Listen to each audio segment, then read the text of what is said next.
Hello everyone. This book review that I am about to do is going to be about a book that was published this year, and it is called Redemption, Martin Luther King Jr.'s Last 31 Hours. It was written by Joseph Rosenblum, and I'm going to read his bio to you right now. Joseph Rosenblum is an award-winning journalist who has been a staff reporter for the Boston Globe, an investigative reporter for Frontline, and a senior editor for Inc. magazine. He has written for the Wall Street Journal, New York Times, American Prospect, among other publications, and lives in Newton, Massachusetts. So this book that came out this year, as you know by the title, it is about Martin Luther King's last 31 hours, but also the days that led up to the moment of his last 31 hours. It is not a very long book. It stops at page 204 if you are reading the hardback copy, but the actual book stops at page 170 or 171. The author's writing style is very good. I can't think of another word to say it right now. But he doesn't put his opinion into the book. He doesn't put his biases into the book. He basically just laid out the facts that he had researched and let the story write itself. So the book is divided into 22 chapters, and each chapter is pretty short, so you'll find yourself reading a chapter and then it's over in like 10 to 15 pages. But as the author Rosenblum writes the book, he builds onto the tension. The overall mood of this book was tension.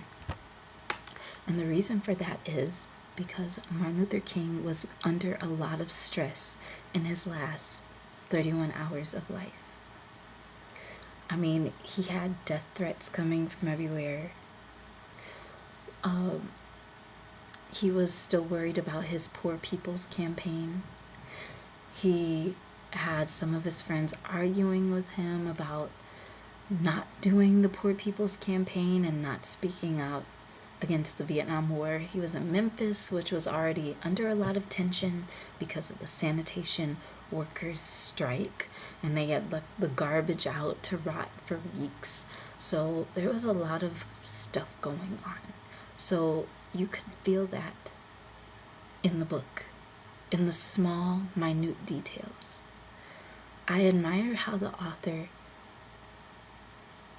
painted the people in Dr. King's life. He gave little itty-bitty details about them here and there, but it was just enough where you could get a feel for them. And the more I read, the more I realized how many people he just couldn't trust. How many people would probably put him on edge. There were two guys around him that I read in the book. I cannot remember if they were undercover police officers or FBI agent or informants, but they were around him too. One part of the book that I really enjoyed was I learned more about the Poor People's Campaign because I didn't know that much about it. I knew about the sanitation workers' strike. I learned more about that because I didn't research a lot of details about it. But as far as the Poor People's Campaign, what Dr. King wanted to do was take a bunch of the nation's poor and take them to Washington and camp them out in Washington as a strike against poverty to convince the United States to work toward eradicating poverty. A lot of people didn't like that Dr. King was going this route. They just wanted him to focus on the civil rights movement and the rights of people of African descent. I feel that a lot of leaders, when they were focusing on people of African descent and getting to the core roots of racism, they also found other root causes there, such as poverty. Poverty is not just a problem for people of African descent. Poverty is a global issue. Violence is a global issue. So not only was he trying to do that, turn a spotlight on the poor, he was also speaking out against the Vietnam War, which was a very big no-no back in those days. In fact, I remember back in college, it was around 2009. I was a sophomore or a junior, and there was this woman. Wait, no, was it 2009? No, okay, it was 2012. So I was a senior, kind of. So anyway, it was a small town in Missouri that I went to college. And there was this older woman that didn't like this artist that was in the town. And there were a lot of people that didn't like this artist, and I couldn't understand why. And I said, well, what's wrong with him? And she said, he's a traitor. He betrayed the nation. And I'm like, how did he betray the nation? She said, because he dodged the draft. He dodged the draft so he wouldn't go to the Vietnam War. So if you have people to this day angry about other people that dodged a draft that happened decades ago, just imagine when you are in the heat of this war and how it will feel. So Dr. King was stepping on a lot of toes. And that is why he always feared his imminent death, especially after the assassination of President Kennedy or JFK. He knew that he was going to die. I mean, because there were so many threats against his life. People calling his house, threatening him. People bombing his house.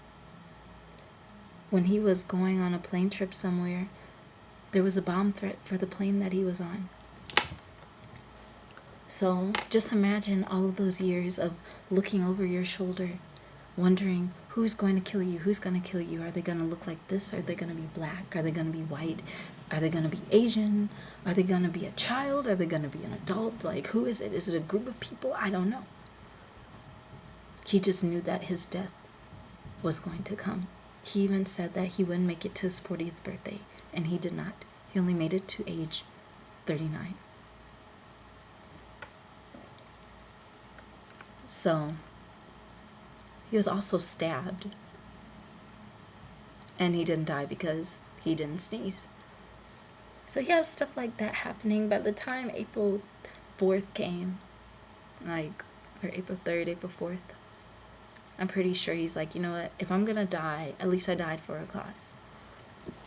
The author did a very good job of, I guess, foreshadowing. He put all of these little bits and pieces where you knew Dr. King's death was coming, but like just the way he wrote it was just so emotional.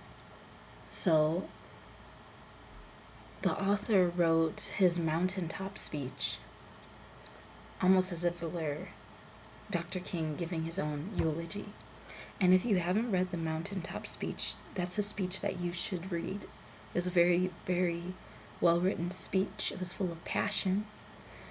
I believe it reflects where Dr. King's mindset was at that time, because he was telling Black people to not shop at certain businesses and not support certain companies because they were not giving them fair wages or they were not hiring them.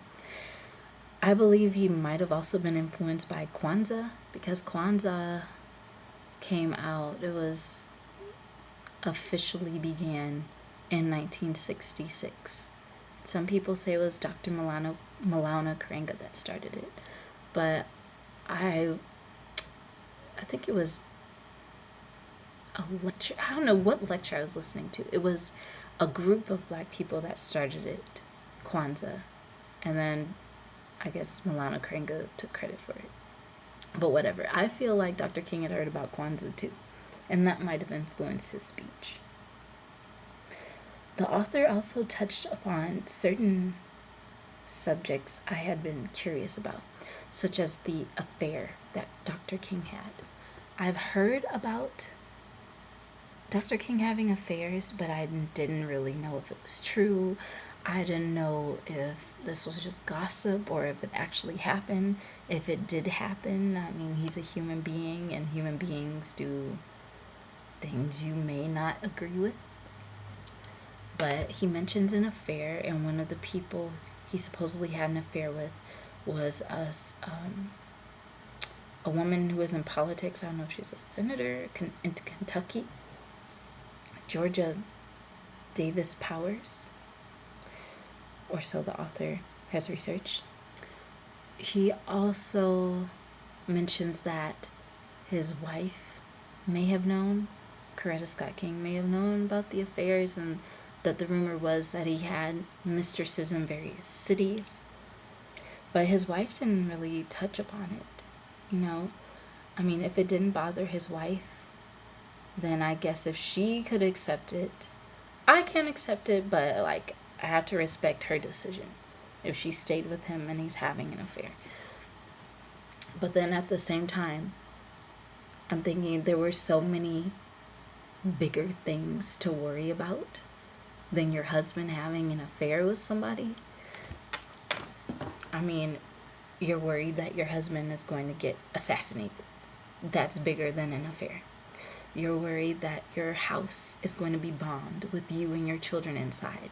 That is bigger than an affair. That takes precedence over these little human things, these human errors. But yeah, I feel like Dr. King was just basically thrown into the movement. He could have lived a normal life. He really could have. He could have just stayed at church and preached and been a pastor or reverend or a theologian, and that'd be about it. He didn't have to join any movement. I feel like people trying to zone in on the said affairs that he has or that he had, whether they exist or not, basically just detracts from all of the work that he did. You know, I mean, you're not perfect. You're really not perfect. We're not perfect. And I feel like an affair is so small in comparison to all of the good that he did for humanity. I'm just saying. What else? What else did I read? Oh,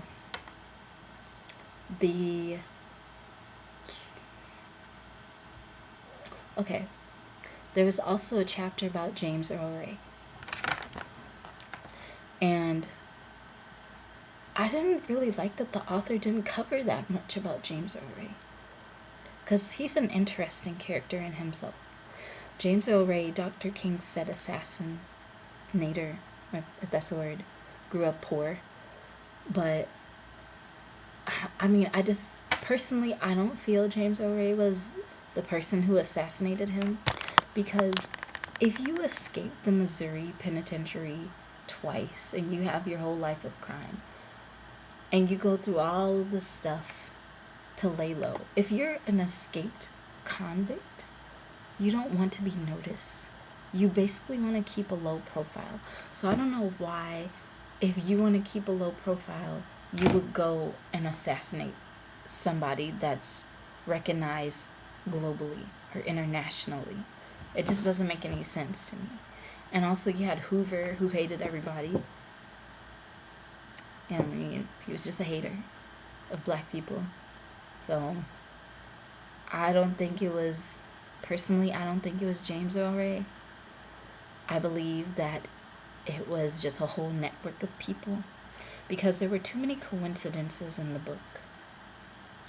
I'm like, okay, so you got these two informants over here, and then you get this hotel over. It's just like, I'm like, there's too many coincidences going on for me to believe that it was just some random dude that escaped from the penitentiary and went all out of his way to go kill Dr. King. Just, no. There, like, because I saw the Civil Rights Museum. I went to the Civil Rights Museum maybe 2 years ago. And I saw the room or the area where supposedly he shot Dr. King. I'm just like, it's just too much work for one ex-con to go through to do all of that. And you're not getting paid. Unless he did get paid, unless he was, set up to do it. But what I got from this book is I wish we would still continue Dr. King's push for eradicating poverty. What's interesting about the Civil Rights Museum is outside of the museum, there's this woman, there's this black lady, and she has been protesting outside of the museum for God knows how long. I don't know how many days, decades, years. I want to say decades, but I'm just going to say years. And she talks about how this is not what Dr. King would have wanted. He wanted to help the poor. And when you really listen to her, she does kind of have a point, because who's getting paid with the money from this museum? Now you made this hotel a shrine to him when he probably wanted you to use funds to eliminate poverty out of cities. I don't know if we're ever going to be able to do the poor people's campaign again. I don't know how many people are serious about that. They knew that he was serious. That's why they had to kill him. His nonviolent approach was just one method that we use in order to just become human beings. They try to contrast Dr. King with Malcolm X a lot. But I feel they both had two different methods going towards the same goal. All they wanted was to be treated like a human being.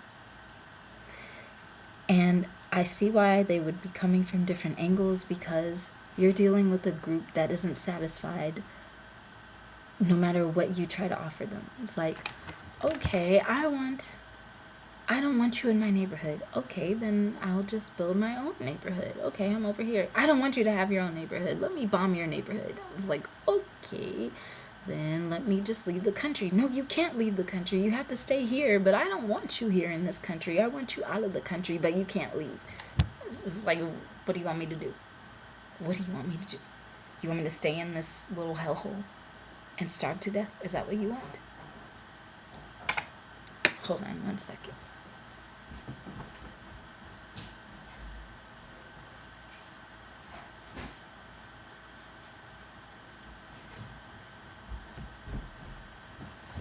So anyway, that is my review of the book.